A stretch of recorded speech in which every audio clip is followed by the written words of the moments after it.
Welcome to the Comic Binge. I am your host, Paul Herman, and today we are jumping into the first DC Studios content, basically. I mean, instead of being a movie or a live action series, DC Studios is starting off with the Creature Commandos, which is we'll discuss that a little bit later, I guess. We'll jump into that. But James Gunn starting with a Creature Commandos animated series, and obviously starts off with a comic book origin, which we dove into the original comic books that I think probably inspired James Gunn to do this as a animated series in the first place.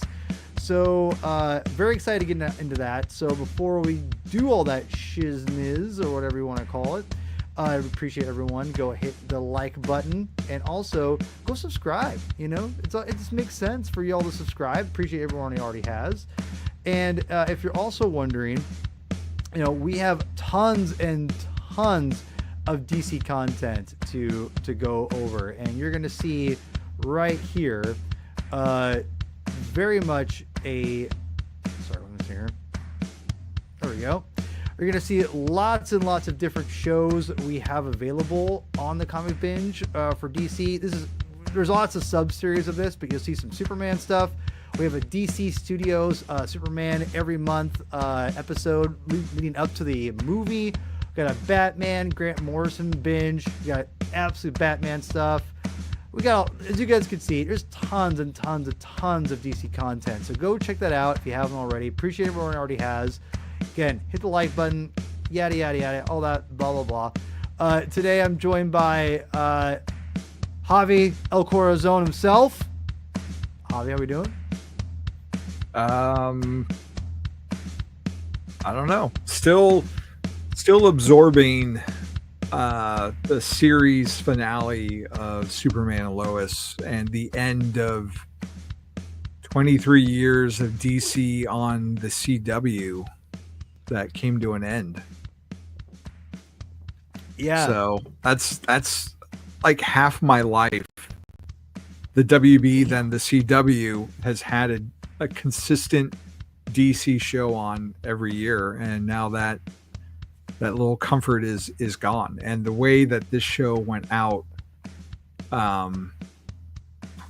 man, wrecked me hard. So yeah, I've heard good things about it. I heard it's good. Yeah, like in a good way, but like finale was good. Yeah, finale was great, actually. Excellent. I thought this season was really good. It might have been the best one for me personally. Yeah, I would probably agree, despite their limitations.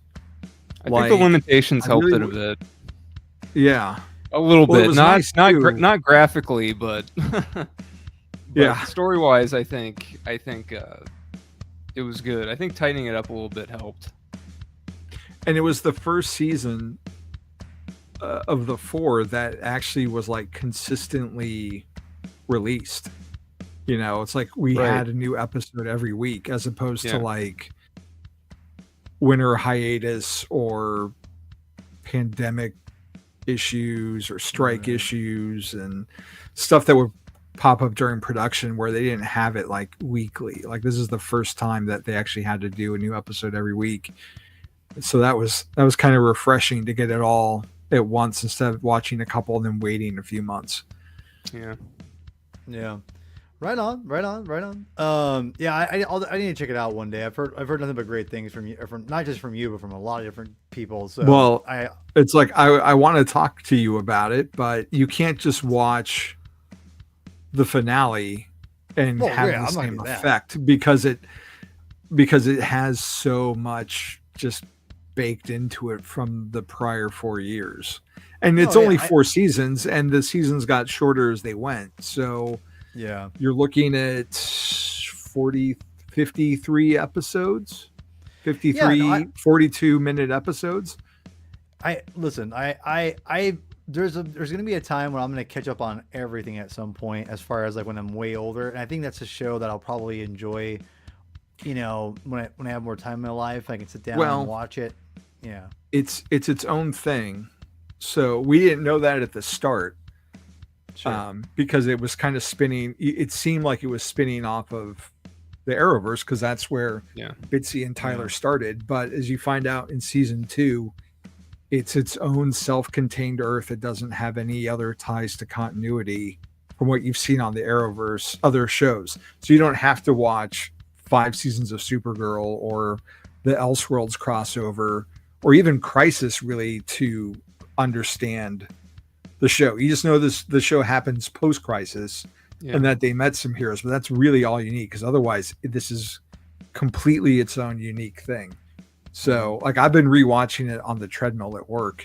So I'm up to almost done with season 2. So I bet you with you and your house walks, you could probably crank it out in 2 months. Well, that's how I read this, to be quite honest. So we'll get into that in a second. Adam, pizza time.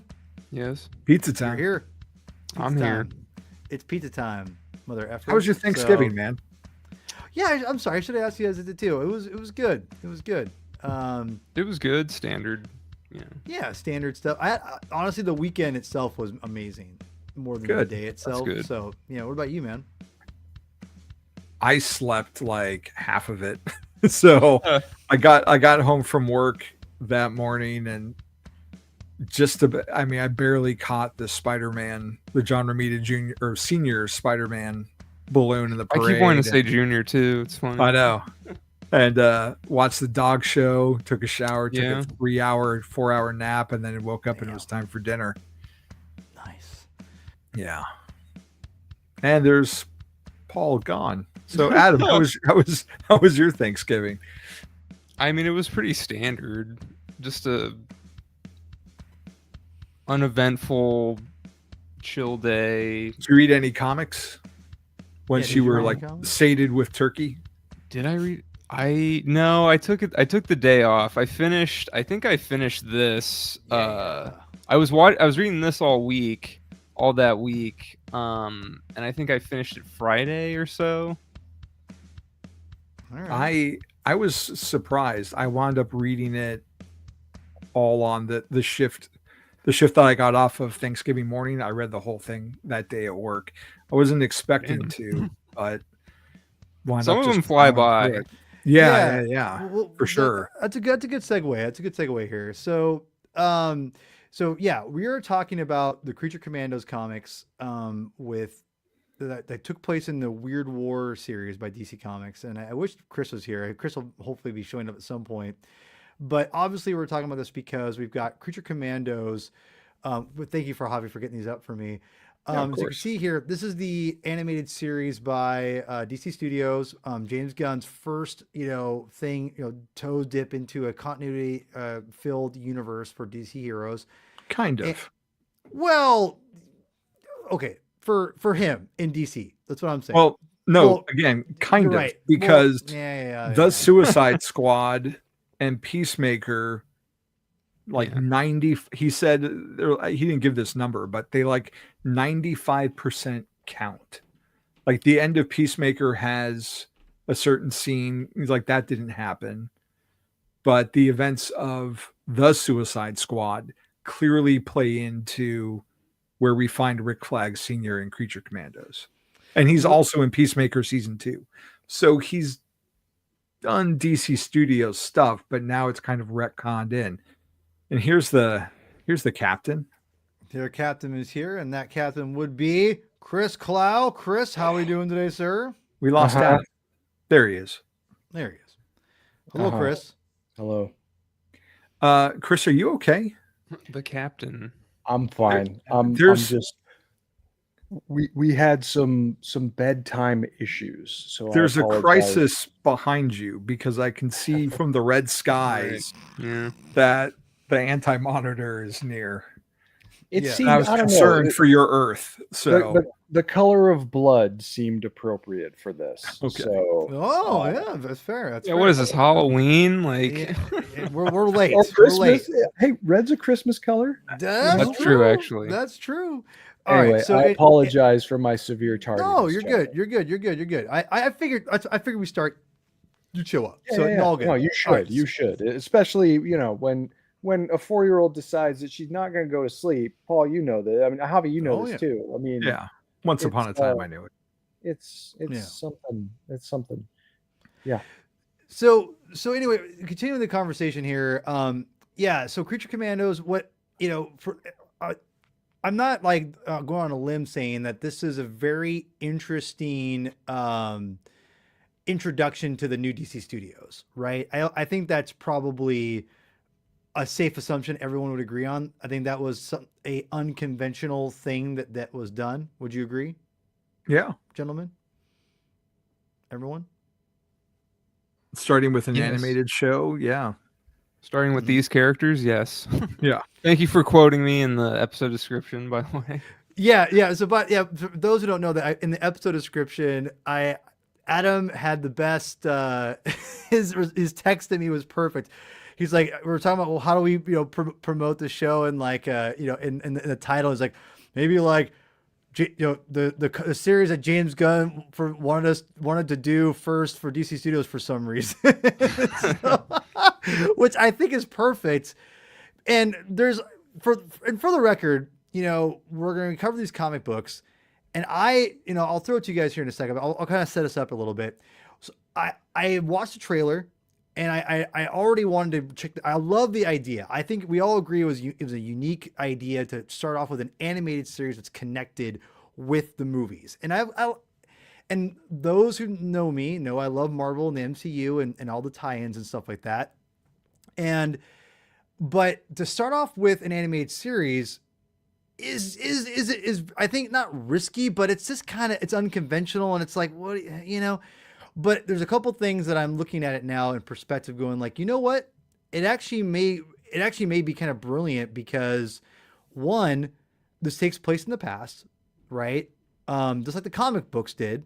It takes place back in World War II. I'm assuming it's the same time frame with the show. I avoided spoilers, so I have no idea. But No, I don't think it does. I think the Creature Commandos show is present day DCU. It has to be because it has Amanda Waller in it. is it current? Yeah. No, she's in the trailer. And again, because of Rick Flag Sr., it's post the Suicide Squad. Oh, I'm all confused. So Yeah. Rick Flag's dad is still alive.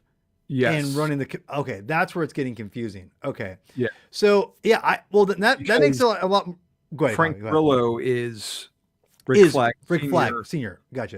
In this show, Peacemaker 2 or season 2, and I think he's in Superman also. I thought he was playing his dad and also himself. That's where I was getting confused on. But you're saying no, because RoboCop was Rick Flag. Was Rick Flag The other right, RoboCop. Anyway. Okay. So anyway, I guess we'll find out here in a little bit if the Creature Commandos were in World War II, and we'll talk about that here in a second. But I was pretty excited with this idea because I think the name Creature Commandos is badass, for the record. And then the lineup is very interesting. And it reminded me of the Jeff Lemire series, Frankenstein, Agents of S.H.I.E.L.D., which is, it looks, I don't know much about it other than Lemire wrote it. That was a Lemire series? I'm pretty sure it was Lemire.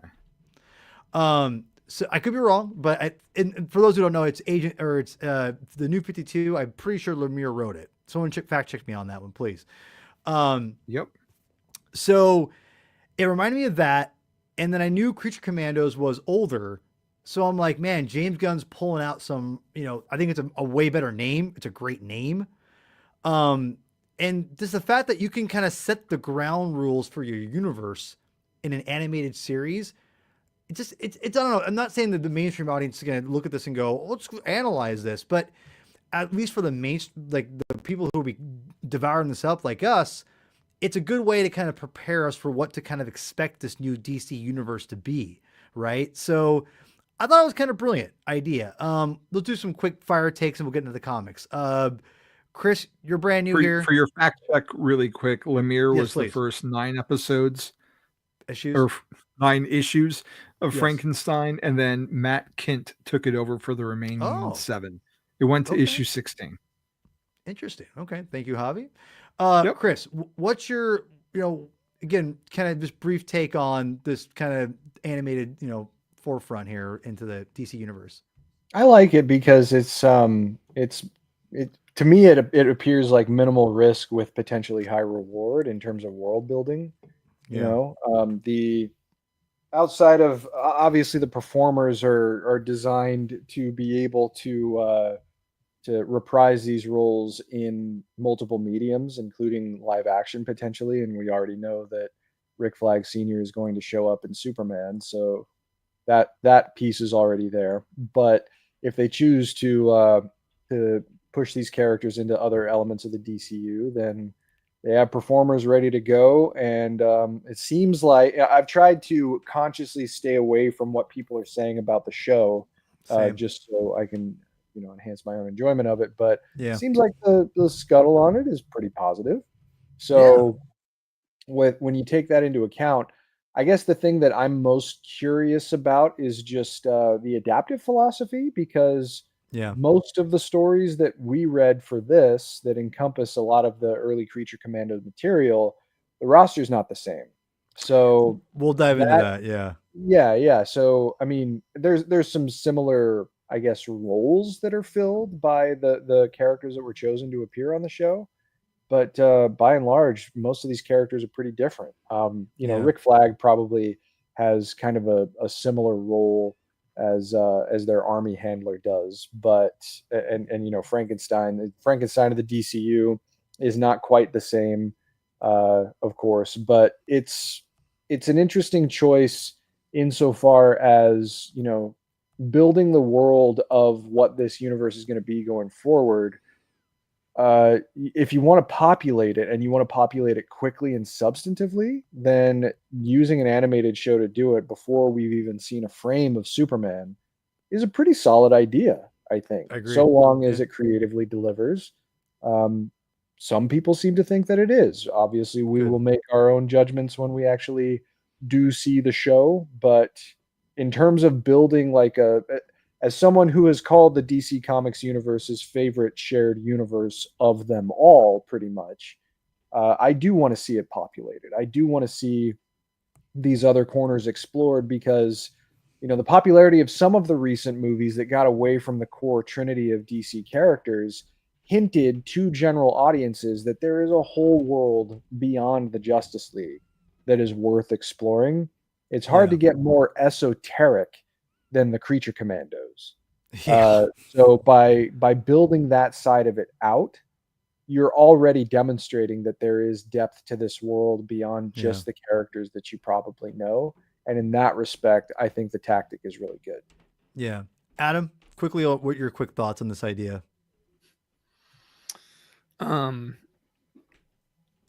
James Gunn wanted to do this for some reason. He's in charge, and I guess we have to do it. What's up, Hunter? Thanks for dropping by. Everyone, leave a comment, like all that jazz. Yeah, that's well said. That's we'll get into that here in a second. I think I know why he did, but we'll get into that in a minute. But It's an interesting idea. It is kind of, like Chris said, it's a good point. Low risk, high reward potentially. Yeah, I agree with that. Javi, quickly, your quick thought. It just seems to kind of line up with his sensibilities from what we've seen with the Guardians and the work that he did prior with Trauma and with Slither. This seems like this is a bunt for him. He doesn't have to work really hard.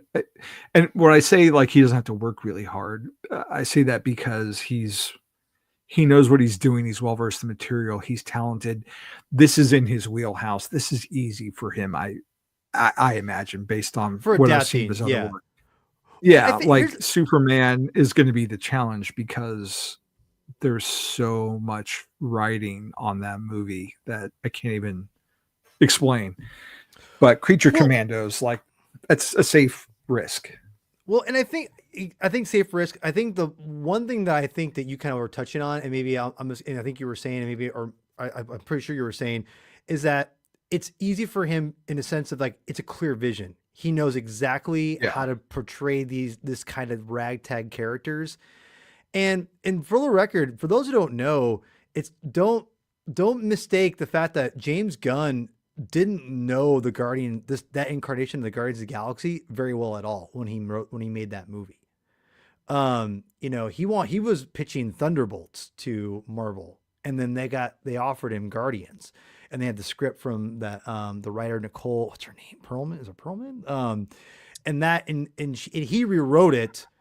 Anyway, but the one thing I'm going to say right now is that he knows he is a great visionary of what kind of story he wants to tell, and he's going to tell it. Now, his execution may vary, because I think I haven't finished even volume 2 recently. I rewatched it, and I'm like halfway through it. And I'm like, yeah, this is not even nearly as good as any of his other movies, like volume 3. You're right. One it's better than part 1. You're wrong, but anyway,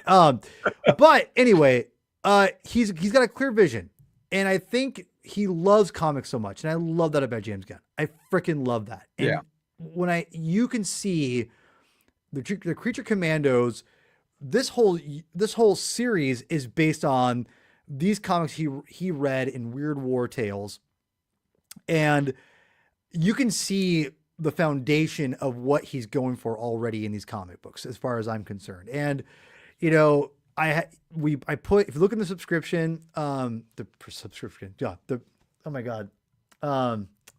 you look into the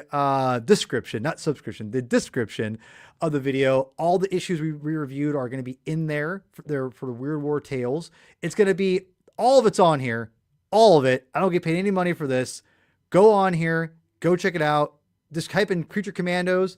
It's going to give you basically this trade, which will be right up there. And it's the same cover as this Weird War Tales comic we have right here. So getting into it, when this was announced back in the day, I was like, that's really cool. And of course they reprinted this right away. They put it out, I think around the New 52 era. And then they reprinted it and put the new logo in the corner. Yeah, because the digital version has the old DC where the C is being revealed by peeling back the D. Yeah, so it didn't come out right. By the way, that DC logo, I think I've called it the toilet bowl logo, because it looks like crap, but it also looks like a toilet bowl. That's one of the worst logos of all time. I think that logo is atrocious, but I'm so glad. Obviously the new Bullet, this one's the GOAT, the greatest of all time, right? Sure. But I'll be honest, like I actually don't mind this one, the one right there. I don't mind that one. Yeah, that one almost looks like the 70s one, or just a little more stylized. Yeah. So anyway, Weird War Tales, excuse me. This was, I went into it completely green. And I'll be honest, like most people, and I think all of us, we did expect the Creature Commandos to have some kind of resemblance to this. Hold your expectations on that one, y'all. This is not the same things word for word, so just keep it in mind. Yo, what's up? Is it Kira? I'm not sure if I'm saying your name right. I apologize in advance. Anyway, so going into this is written by one of the writers, one of my favorite writers of all time, James DeMatteis, one of the GOATs. Apparently he pretty much created these guys with the artists. Am I, which is, it's crazy. Seems so. And and like they just were throwaway fun characters. And I'm gonna ask you guys to help me pronounce this one guy's name. But I'll start with the main three. We've got Velcro, who is these are the main characters of the Creature Commandos. You have Velcro, who's a vampire Dracula character. You have Lucky the Frankenstein, who's a Lucky Taylor. Lucky Taylor, excuse me. Yeah, the Lucky Taylor. And you have Griffin, the werewolf. Griffith. Right? Is it Griffith or Griffith? Excuse me, Griffith. Now, Griffith. Lieutenant Griffith. Griffith. Thank you. And we have also I'm going to throw her up here in a second when I can find her cover here. Sorry, 1 second. I took this out purposely so I can get a good picture of her. We get eventually Dr. Medusa, right? Is that her name? Dr. Medusa? Yeah. By the way, fantastic name, right? It's a great name. I love that name, Dr. Medusa. It's great. So, yeah, we've got just great, in my opinion, just a great a lineup, and we have they're all aligned with the general. Is it what is this guy's name? Lieutenant. The lieutenant, but what's his last name? I always mispronounce it. Shreve. Okay. Yeah. Lieutenant Shreve. And this guy pretty much just rips on the Creature Commandos 95% of the time of all the issues. So you pretty much have these guys are all modified by the government to be monsters and to fight in World War II. And Lieutenant Shreve is over them to basically like put them in against Hitler, and insanity ensues. And so just kind of, I'll wrap up my feelings here because there's not, to be honest, there's not a lot going on as far as like depth, or I take that back. There's not a lot of meat on the bone as far as like ongoing stories, like, you know, whatever, like there's definitely depth there, 100%. Sure. But it's just more fun. It's all very brisk. It's only like 12, 16 pages, if that sometimes. Even though, oh, thank you. Kira. The thing about these comic books though, is they're a lot of fun. And like Javi, you said it best, you blew through it really fast. And that's the thing about this. These are a fun read. They might get repetitive at times, but between James DeMatteis and the Adam, was it Robert? What's his name? Conagher. They do a pretty good job. I actually love these. And this comic is, I'll go into deeper thoughts here in a few minutes, but I want to let you guys have a say here. I really liked it. It bums me out that it doesn't resemble the show as much as I wanted to, but I think I know what, after reading this and kind of hearing what you guys talk about, I kind of know what's going on now. But Javi, I'm gonna throw it to you. You blew through this pretty fast, so tell me if that's a good or a bad thing. No, that's a good thing. My familiarity wasn't great. And I knew of like, you know, Frankenstein, Agent of Shade, and really liked that version of the character because he was one of the key one of the 7 members of the 7 Soldiers in Victory, the Grant Morrison revival. And he later plays a bit part in Batman and Robin when Bruce is back and Damian. Well, something happens to Damian Wayne. I don't want to spoil future Knights Never Die. Don't spoil. But so Frankenstein, his, you know, I'm familiar with him from that, and then the Bride as well. Their relationship with each other. So reading this for the first time, like the original stories, and it was kind of like a what? Because seeing the trailers for Creature Commandos, knowing what I know of the current DCU Frankenstein, this ain't that guy. Like, this is just a regular dude who got blown up and put back together. And you kind of touched on it in the beginning. Like, I was surprised that while they look like the classic monsters, like none of them started off that way. Like you mentioned, they were an experiment, and the experiment was like they did this psychological research into what like the deepest fears and terrors of humankind, and came up with these archetypes. And that's why they look like a werewolf and a vampire and Frankenstein's monster. God, I love that cover. This cover rips, and then they later dude. throw in G.I. Robot, who's like the one guy that's in the show. We'll talk about him in a second. Yeah. But I mean, I was a little like, okay, like, so we don't have a vampire, we don't have, it's not the same Frankenstein, and there's not a werewolf because we have a weasel. But, you know, I quickly put it aside in like an issue or two because it's JMD, and he makes it so yeah. captivating. He And does, you yeah. know, it for Weird War tales, you know, he throws in little bits of introspection and observations about humanity that Yep. you wouldn't really expect from like this weird 80s DC horror war comic thing. And of course, JMD is firing on all cylinders. And the art was great too with Pat Broderick, was really who I was good. familiar with from year 3. And obviously that changes over the course of the series and the volume that we read. But they're all just kind of like fun, you know, World War II stories. So initially, like I said, I was like, well, this isn't going to be anything like what the show is. But I had so much fun with it that by the end of the trade, I was like, that was worth it. It was worth the time I spent reading it because it was a good time. Really quickly, and I'll throw it to you next, Adam. I just want to comment, because I was going into it thinking that Creature Commandos was taking place in the past because of this and the fact that you had older characters and whatnot, you know.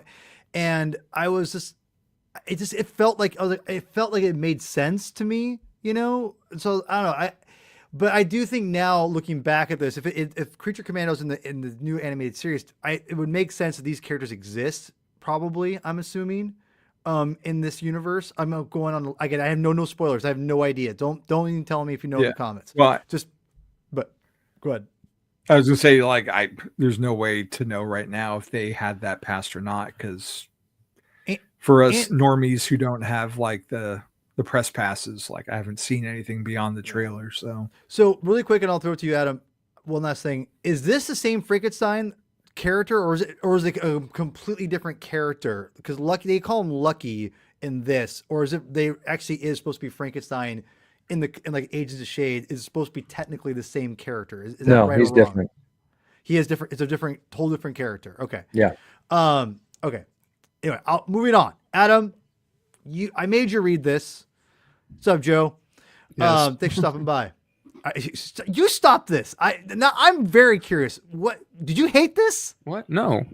Okay. You said you make it sound like I'm making burdening you. I'm like, read this, Adam. I'm like, James Gunn wanted me to read this. God I wanted to read it. I was interested in it. Okay. All right. Go. More or less, you know. Fire away. What's your thoughts? Well, I pretty much agree with everything Javi said about the De Matteis stuff. You know, very thoughtful meditations on humanity and war and, you know, the faceless enemy and, you know, hatred and patriotism and stuff like that, which I thought I liked all that stuff. That stuff wasn't as breezy to me. That was a little more, because, you know, I find De Matteis is a little more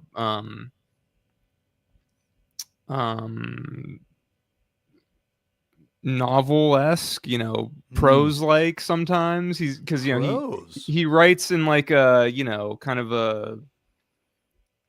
a literary way in some of his stuff. But anyway,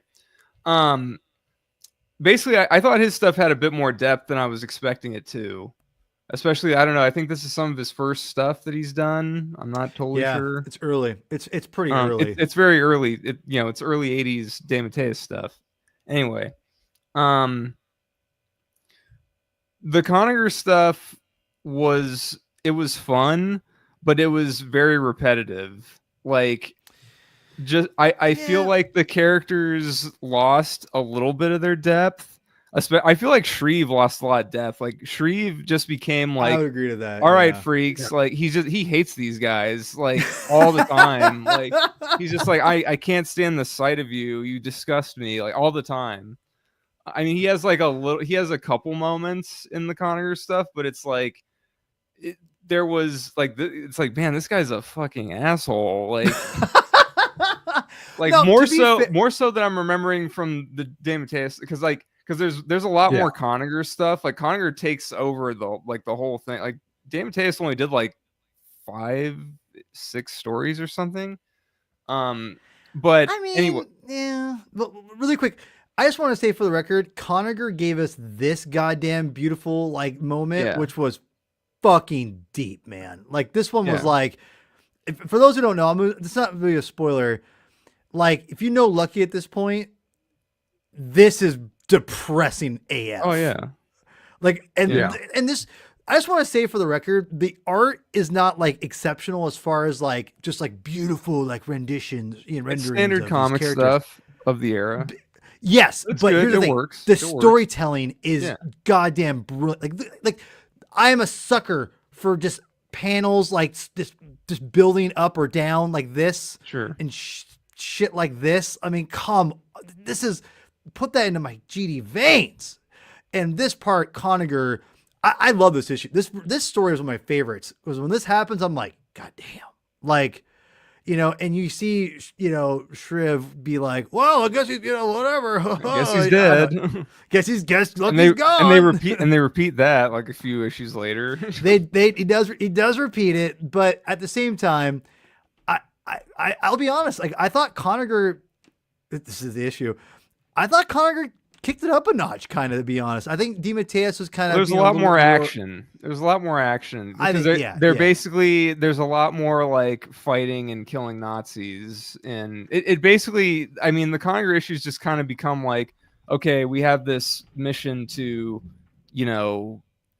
stop these Nazis here and here and here and here. That's kind of, or like, sometimes it's the Japanese, but it's mostly Nazis. And, that was, there's some choice words for that. Oh yeah.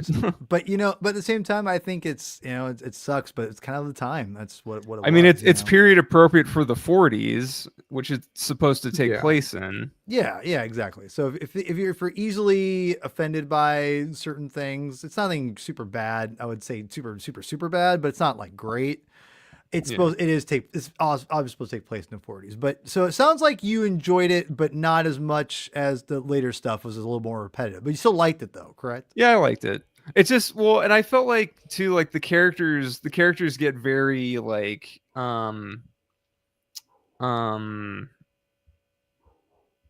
the word? Stereotypical. Maybe not stereotypical, but it's like they, like every time we're and I guess it's just, because I think this is one of those things that probably you notice the repetitive qualities when you read it all in one go, like we're mostly doing, but when you're doing it month to month, it's like, oh, okay. Like it reads better month to month more than it does. Yeah. Because that's good. Because it's like, oh, Lucky's like, you always get the thing about Lucky. It's like, oh, he can't say anything. And and it's like, oh, he can never, if only he could tell her how he feels. And, you have that every time, like, talk. Yeah.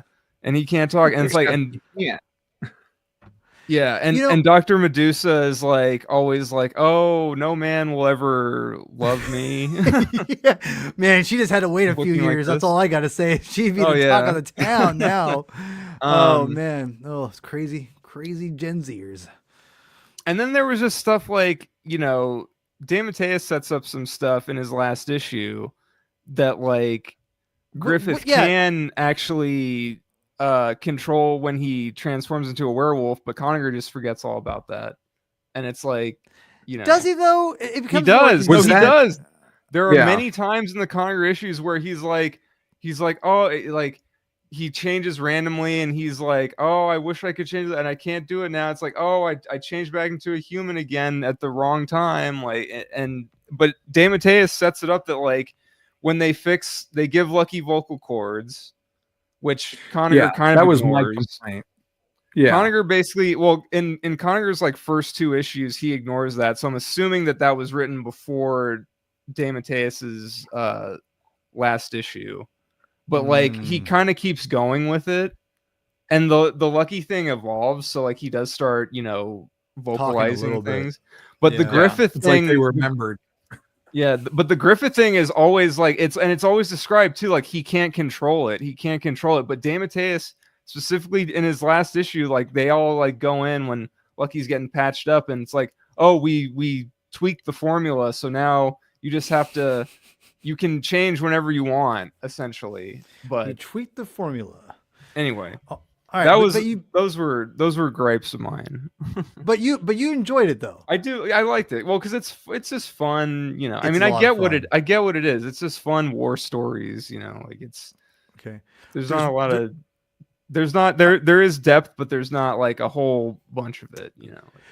There's you know it comes and goes when it's Chris, needed. It's there. Before I throw it to you, Chris, I want to say you're right. Here's what I propose it as. There's more depth to this than you realize, especially when you consider the page count per story. Yes, and I think they do get longer. Like the JMD ones are very short for the most part, but then the Conager ones do get a little more, you know, 20-ish pages. We're gonna save the one character. You don't know who I'm talking about. We're gonna save him for the very end because there's a reason. But Mr. Clow, I want to know, as a resident, as I can listen. For those who don't know, I consider myself to be a giant. I'm a Marvel, not historian, but I know a lot about Marvel. I'm a Marvel person. You can, I can throw with the big wigs as far as like people with knowledge. I can mess around a little bit. I know enough to be in trouble with those kinds of people. So I know the universe decently well. I'm not sure who's echoing, but I'm echoing somewhere.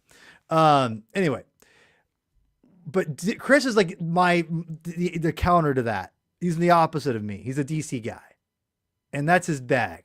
I'm very curious where your knowledge of the Creature Commandos at this point were, and obviously what you thought of this as kind of as a whole. Pretty minimal. I hadn't read these issues. I think I encountered them in a couple of extraneous things during my, let's say, education, primarily before I became a retailer. But I had not read these issues just primarily because it's not the genre of stories that I typically go for. You know, I'm not someone who craves a reminder about how awful and weird war can be. You know, like I read enough stuff about the real world to get enough of my dosage for that kind of material. That's not to say that I shy away from stories dealing with such things. I mean, it can be a very powerful vehicle for storytelling, but it's not something that I sought out, even in this in this very fantastical setting. But that being said, I think the thing that interested me initially when the show was announced was just like it seemed that some of the characters, particularly Frankenstein and the Bride, I mean, that's Grant Morrison's stuff. That's Seven Soldiers Frankenstein miniseries. Both of those I think Morrison created the conception of the Bride that is appearing in the show. And I mean, Frankenstein goes back to the early days of Detective Comics. It's like before 150, I think, is when he first made his appearance. But he's gone through a lot of permutations and a lot of evolutions since then, of course, and especially in the hands of someone like Grant Morrison or Jeff Lemire, for that matter. So the name, I knew the name just because it's hard. You absorb these things by osmosis, and a good friend of mine that I worked with at that comic shop is a big fan of the Creature Commandos. But this was the first time I actually sat down to read these stories. And what I found was a far more emotionally fraught experience than I was expecting. And that is where the clarity comes through about why Gunn, not only why he gravitates toward at least the name of this team, but the genre of storytelling. I judged a book by its cover, much to my chagrin, unfortunately. And I should have read these a lot sooner. But now that I have read this first set of stories, I am very satisfied with the contemplative nature of a lot of these issues. You guys already alluded to it. I think the one that really crystallized it for me in the reading experience was 102, where they deal with the brainwashed Nazi children. Oh boy. that one was a pretty affecting experience because not only is it dealing with pretty difficult and kind of shockingly violent subject matter in places. Even considering the relative tameness of the violence itself, when you think about it, it's actually far more violent than it looks like peripherally. But there is like a meditation that is there about the nature of being led astray, of childhood, of parenting, you know, and and just sort of the nature of cruelty and what it means to stay your hand as opposed to just, you know, wanton, reckless violence that the team is kind of predisposed to and they're good at it. I mean, a lot of these stories are just like bad guys doing bad things, and then all of a sudden the creature commandos just burst in through a wall and everybody's dead at the end of it, right? Yeah. Like a fair amount of the issues are like that. Yep. But then you have these moments of emotional punctuation that really crystallize why there is potential to explore these, at least the kind of storytelling that the original creature commandos played in the issues that we read. So while the team is very different, Paul, I think you really nailed it when you just mentioned the let's say the adaptive philosophy that Gunn approached with the Guardians, because the original Guardians team, I mean, they're alluded to in the second movie, but you know, the DNA team is it's not the original team. In this case, it looks like Gunn was given a little more carte blanche to assemble the team that he wanted. To my knowledge, there's not a Creature Commandos team like this, but some of the roles are the same. You know, Rick Flag Sr. Looks like he's playing a similar role to the lieutenant. And I mean, Rick Flag, generally speaking, like the attitude that Adam described, that's the attitude that Flag has typically had toward the Suicide Squad. So, sort of incorporating those familiar elements into something that is technically legacy, but also combining into something new. Yeah, it's not surprising that this is the tact that Gunn has chosen. And you know, I mentioned minimal risk with a potentially high reward in terms of pursuing this in animation first. And that's mostly just like on a cost level. You know, it costs far less to produce traditional animation when compared with a live action movie or even a television show. So you're building the world, you are invoking legacy in the DC Comics universe, but you're also sort of remixing it in a way that would not have gone amiss in something like the New 52. But this, I feel like the truthfulness that we're likely to get from the show is going to come from the emotional resonance that can be communicated in the best of these issues. So I really enjoyed these, you know, even if it's not necessarily my bag most of the time. I'm all like, even if that's the case, you know, I'm always down for good storytelling and I'm down for emotional connection and a compelling character arc for people. And I mean, Lucky, he has a legitimately compelling arc here.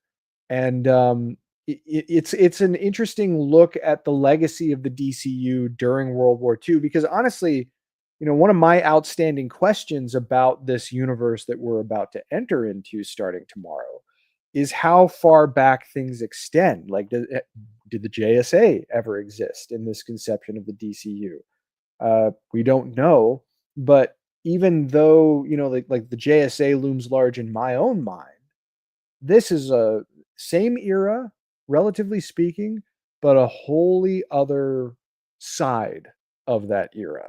And that breeds depth, that breeds complexity, and it breeds a world that will be living and breathing in multiple ways before we even walk into the theater for Superman. So there was a lot to love about these issues. Go back to the previous one. Visual storytelling perfection on this page. This page knocked me on my ass because he goes out of his way to save this child while she is protesting it because she's terrified of the monster that's holding her. And that last panel of her running to, you know, I assume grandfather's arms while he's just kind of contemplating that he is perceived by everyone around him as a monster, and he can't verbalize that, you know. Beautiful visual storytelling. And there are moments like that peppered throughout all of these issues. So highly recommended. You're muted.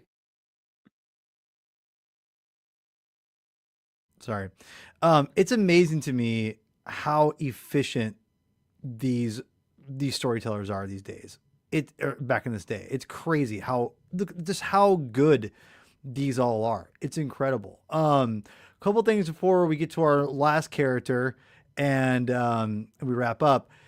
I tend to think that, and this is again no knowledge. I've not read a spoiler. I would be I'm not surprised. I'd bet that these characters probably existed in some form or another in this new iteration. And I would not be shocked if the whole reason that we have the Suicide Squad and the Creature Commandos in general, but besides the Creature Commandos, is because of probably someone like this character existing previously and having like already a predisposed like idea of, hey, we can have a super team, but we have to have someone who's a real dickhead on the team and like, you know, keep these people in line.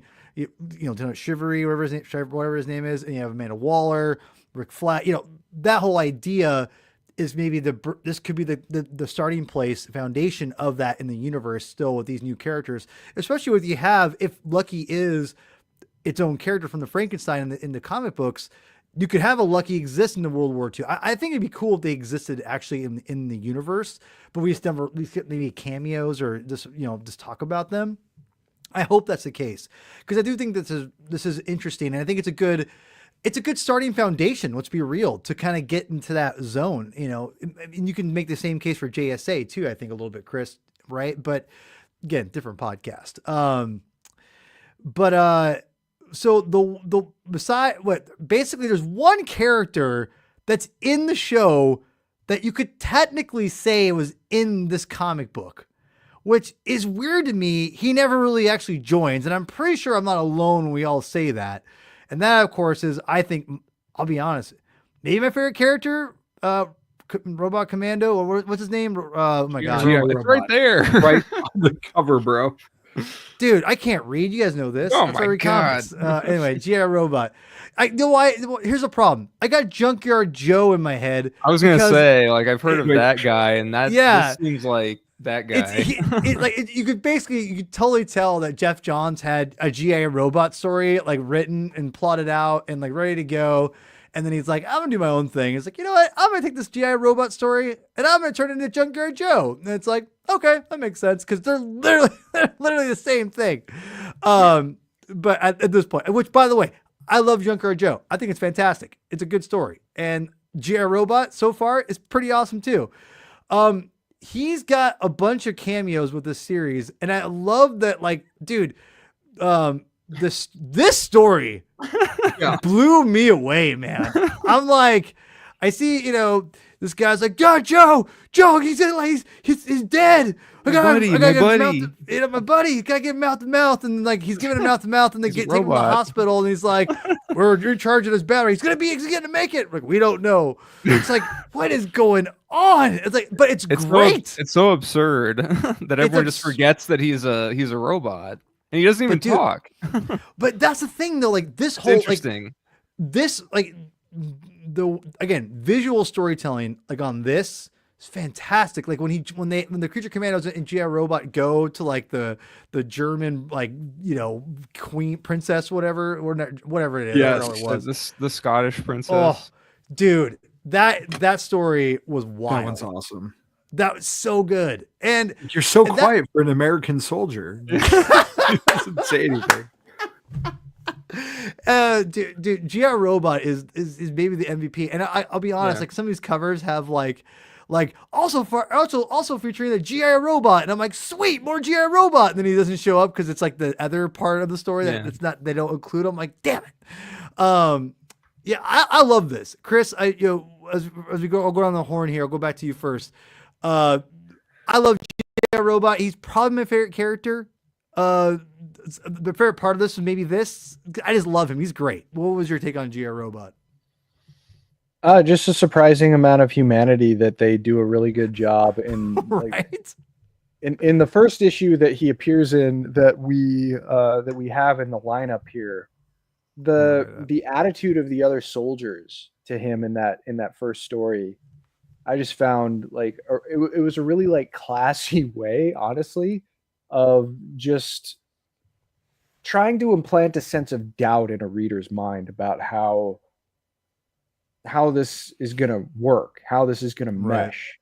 And that was something that I found was really fun. I mean, this version of GI Robot was pretty new to me, just because there have been several. And it's the versions have kind of varied over the years, but I mean, and I think they didn't go two. There's two. There's two versions in this too. Yeah, right. Well, it's number 2. Right. And I mean, it goes back to GI Robot has more history than the actual Creature Commandos do. I think he predates the team by nearly 20 years at least.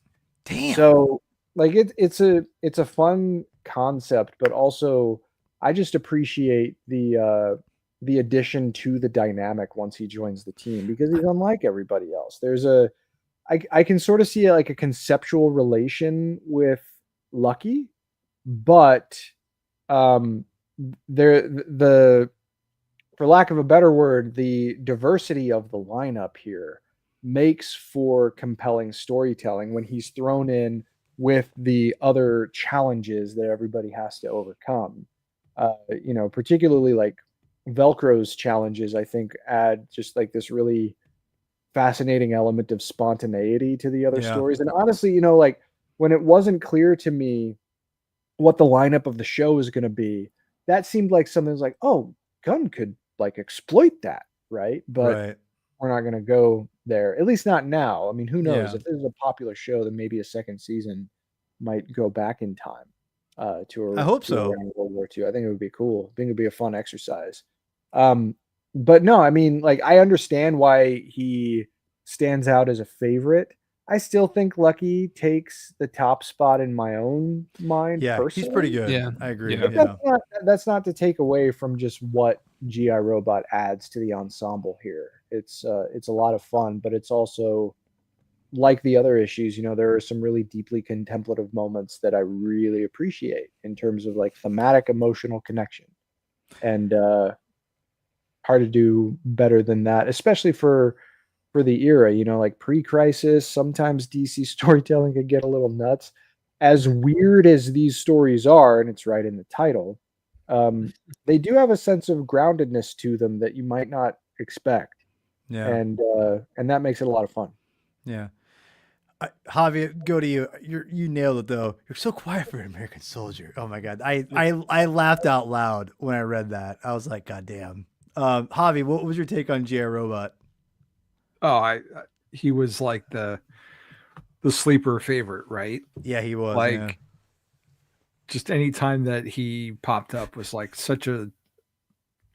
I keep saying the word weird because it's Weird War, but it was just such a weird, fun treat. And from what I've seen from the trailer, like his inclusion, he has more personality than what we got to see in these issues. Right. He seems like more of a comic relief, which he kind of was, but he didn't say anything, Yeah. It's like a very, it's a dry kind of, I gotta tell you, ironic sort of comic relief. Dude, every time he shows up, I'm with Chris. I think because he's not really a part of the team. That's what's so funny, is that he's not really a part of the team, but he might as well be, you know. And I think that's why it's cool that Gunn puts him on the team, because he read these comics and was like, oh yeah, he's got to be on the team. Like, he's legit, like, right. And he's so hilarious. The way they write him in this, it's perfect. But I would agree with Chris that Lucky's of the original team, Lucky's definitely my favorite of the team. He's a great. Anyway, Javi, Chris, did you get Star Trek vibes from GI Robot or those stories? Yeah, I mean, Star Trek often deals with similar kinds of themes regarding the intersection between a mechanical being and humanity. So much appreciated. You know, that does hit me where I live. But there is something that I just find uniquely compelling about someone who is struggling with his semblance of humanity without being able to directly interface with them. And I think that's why Lucky just comes to the top a little bit more in my mind. For sure. The emotional realism was there in a way that it isn't quite for GI Robot, at least for me. But that doesn't mean that there's any less value to his addition to the ensemble and the issues that he interacted with the team. So, yeah, I mean, it's all, like I said, I mean, these are all really fun reads, and I'm embarrassed that I hadn't read them before. I found, like, in addition to Robot and Lucky, like, I really liked when Dr. Medusa got added to the roster. You Agreed. know, she saw, like, their humanity, you know, before anyone else did, certainly before Shreve did. And the fact that she goes from, like, this plastic surgeon to, like, this major ass kicker with a head full of snakes. Yeah. It's like she was like taking out like a whole platoon by herself. And it wasn't like because she had snakes on her head or could turn them to stone. It was just the fact that she had a gun and just started mowing Nazis down. It was like, oh, okay. Like, she could handle herself. I like that they gave her a costume, but they ditched it really fast. Yeah. And then they just put her in fatigues. Like, it's like, yeah, good. I'll be honest. I'm a little, I mean, especially for an animated show, I'm kind of surprised Dr. Medusa didn't make the roster. Right. To be quite honest with you. Like, I kind of thought she was, especially with considering look at this lineup here, guys. I'm going to throw a lineup here in a second. You know, how does she not make this roster? Like, why do we, like, I mean, you probably take, I mean, I don't know Lady Frankenstein. I'm not sure what her whole, I don't even know what her bride, I don't even know what, I don't know her name.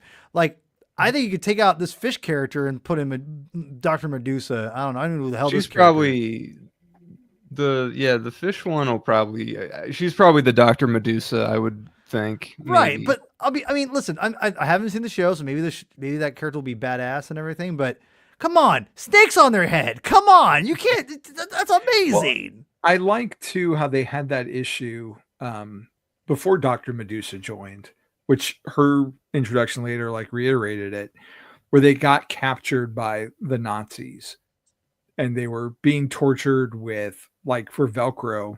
Oh yeah. Like they captured them because they had crucifixes around them and right. had them in the sunlight, and then all hell breaks loose. And they're like, yeah, we found out what we needed to know. Now we're getting out of here. And they basically kill the whole encampment because they were just pretending, because everyone assumed that they had their fictionalized counterparts' weaknesses. And since they were science made and not magic made or fictionalized, like, nothing really bothered them. Yeah. Unless you were poor Lucky and were torn apart and just want all your suffering to end. All right, Adam, what was your, we'll kind of finish up with you and we'll do something, we'll just kind of, we'll ran out of here. What was your take on G.I. Robot and the, and all that, all his shenanigans?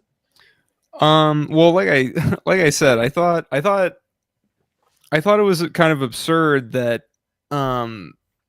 you know, everyone just kind of forgets that he's a robot, but that also just shows that how heroic he is.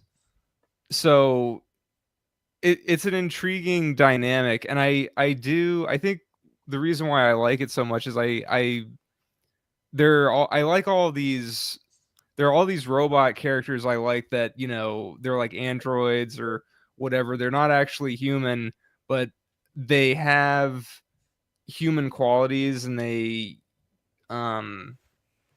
you know, they try to figure out what it means to be human and everything. So I think that was what stood out to me about him. Like, he's like one of those robots that is human, but he isn't. And he's interesting because he doesn't say anything, which is a choice. But again, it just shows the heroic qualities that I guess they programmed him with, and then just how I don't know. It's just a weird, fascinating thing. Wrong button. I wanted to comment a couple things, and we'll wrap up here. First of all, Korriban hideout, Korriban, excuse me. If you know, you know. I am well aware of your first name, big Star Wars fan. So thank you for coming to the channel. If you've already subscribed, appreciate it. Everyone who already has new subscribers today, appreciate everyone has. Go ahead, like button, yada yada.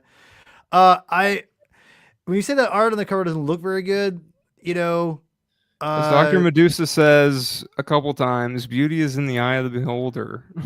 It's true. And I just commented it back to the interior art is fantastic. The covers or whatever. Some of these covers are badass though. I mean, in my opinion, like for instance, this one, I mean, I think this is phenomenal. That's a great cover. I think that one's okay. It's not my favorite. That one's not my favorite. This one is fantastic. Another great one, I think. I think it's another good one.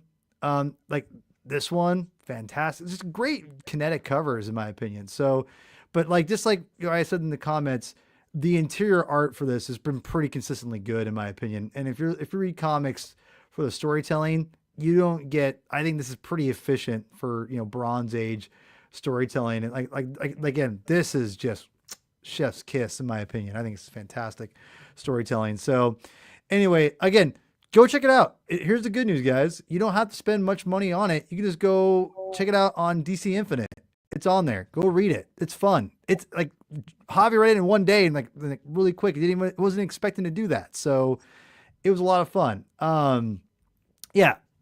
Everyone who's already come on, thank you so much for coming on to the show and subscribing. We'll wrap it up here. Some final thoughts and kind of our anticipation for Creature Commandos. And so I'll kind of throw it to you, Chris, as we head out here. I think we need to talk about our Creature Commando viewing. We'll talk about that later. But yeah, final thoughts and where people can find you. Just final thoughts are good. Find these issues if you can. The character relevance to the actual lineup that's going to appear in the show may be limited, although there could be surprises. The show's not out yet, so we don't know. But absolutely check it out. As for me, you can find me on social media platforms at Chris Clow, ChrIsClow. We have an episode of Discovery Debrief, a Star Trek podcast in the can, where one of our panelists just completed the journey of watching the long road getting from there to here. He just binged all of Star Trek Enterprise after encountering Connor Trenier at a photo op at a convention and not knowing who he was and feeling bad about that. So he decided to watch the whole show, and we talk about that. And some cool encounters with people at a convention in Chicago for Star Trek. And we're also going to be planning on recording an episode from the bridge of a starship soon, where we all get together and play Star Trek Bridge Crew in VR and try to survive an onslaught from the Borg. So check it out. That sounds like a real Kobayashi Maru. We could play the Kobayashi Maru, but everybody seems pretty keen on the Borg resistance mode, which I have never beaten. Couldn't have said it better myself. All right, moving on. Futile. All right. Anyway, Adam, how are we doing? Final thoughts. Read these comics. They may surprise you. I think that's well said. For some reason, James Gunn wanted us to read this. Yes. and I'm glad he did, because these are pretty fun.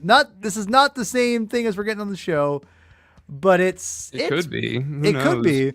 But but here's the thing, people. We're being serious. It sounds like everyone agrees this is definitely worth checking out. It's a fun read for sure. So, and where can people find you on your shenanigans? Enchilada Legs and Spidey Dude Radio Network and the Comic Binge. Yes, us. Caravan. Korriban, Hideout. You're on my good list. Thank you, sir. Or ma'am, or whoever. I don't want to assume anything anymore. Hofster, El Corazon. Final thoughts. I was surprised. I thought I was reading just a monster war comic. And in the middle of it, like JMD pulls out, Hitler is vermin, but all the German people see is that there was poverty and disgrace before he came. Now there's prosperity and pride. And it's like, whoa, like we got kind of deep here for a second before we get to the monster shenanigans again.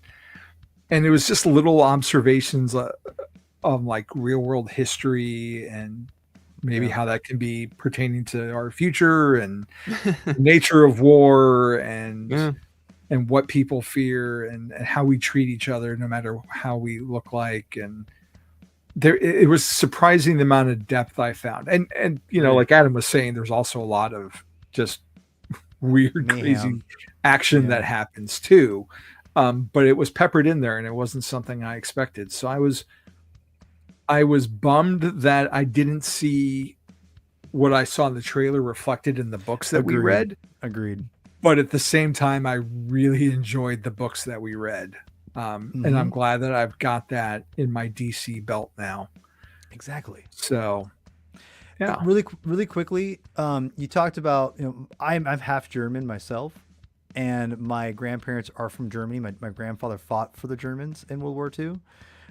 Whereas at my mom's side, my grandfather fought for the Americans, military, both military. They fled. My grandfather and grandmother fled Germany after the war. I'll never forget. My grandma was like the sweetest lady in the universe. Everyone loved my grandma. Everyone. She was not racist. She was not anything. Right. Everyone loved my grandmother. She was just the most lovable person you could, like a grandma should be, is what I would say. I'll never forget asking her about Hitler one time. She goes, "Well, he's a good man." I was like, "What?" And, I was thinking, "Oh, yeah, he took care of us." And all those things that J.D. Mateus says is exactly true. That's why it's 100% verbatim. In the eye of the beholder, right? Right, exactly. She key. said, we thought we think he's a good man because we were, this, that. And I was just like, my mouth could have hit the floor.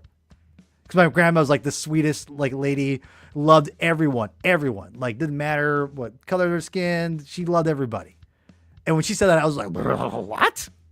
It was crazy. So, yeah, those times were different. Just got to say. And it was cool to get G&D Mateus kind of threw that out there. Like, that's legit. So, it's funny how, the prevailing mission of hardcore populism can see things a certain way, even if they aren't necessarily representative of reality. And that the panel that Javi pointed out, it definitely threw my eyebrows up. And then when we get to later on in the issue, I was like, oh, yeah, okay, that's what's going on here.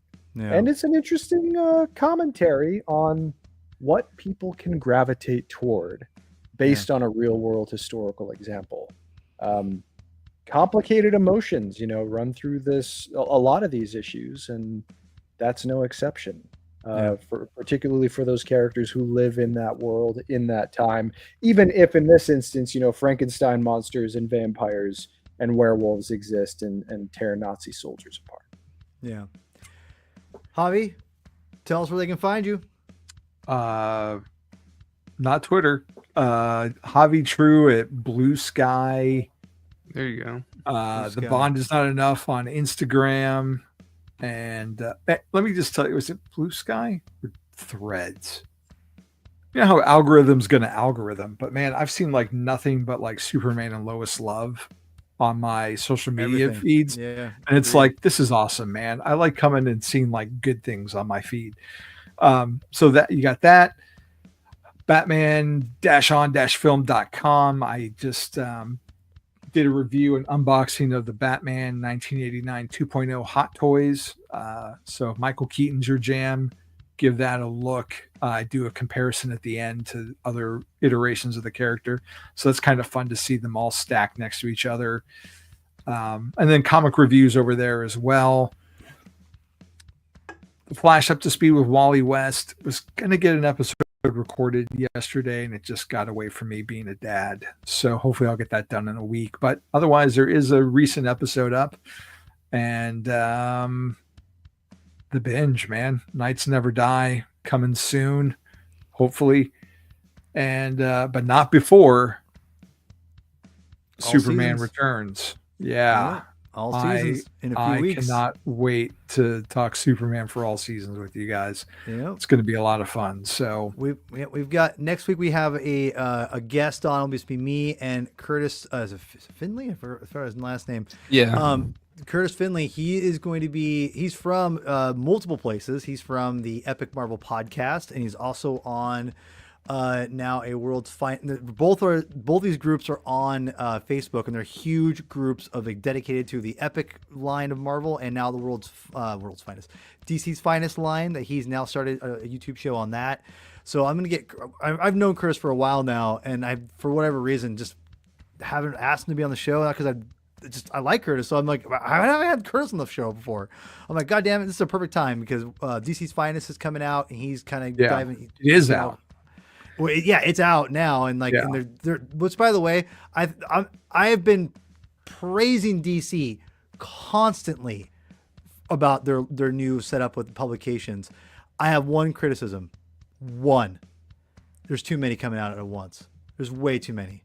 I can't keep up with them, and I'm bummed because I want to, but I'm like, guys, don't release 8 in 2 months. That's way too many. It's crazy. Oh, it's a shotgun approach because you don't know what someone's going to gravitate towards. But still, it's 8. Like, I mean, different. I was going to ask you if you got comics today. I got a lot of comics today. Because in the back of the DC books has a big full-page advertisement for DC's Finest. Fantastic. I had the Batman one here, and it's awesome. I looked through it. It's badass. It's fantastic. Other than the year one coloring, I did not like that. Yeah, well, but different podcast. Watch next week. I'm thinking me and Curtis will talk about that a little bit because he's all about that stuff. He's a comic book expert, and he's awesome. I can't wait to get him on. So, cool. Go. Yeah, exactly. I'm excited. So go subscribe. After Curtis next week, we've got all seasons. I may have a special guest. I'm waiting to him to confirm, but is it David Cornsweat? I wish it was. No, but again, go follow the all the channels. We're on Blue Sky now. We're on X, Insta, yada yada yada. Go check it out.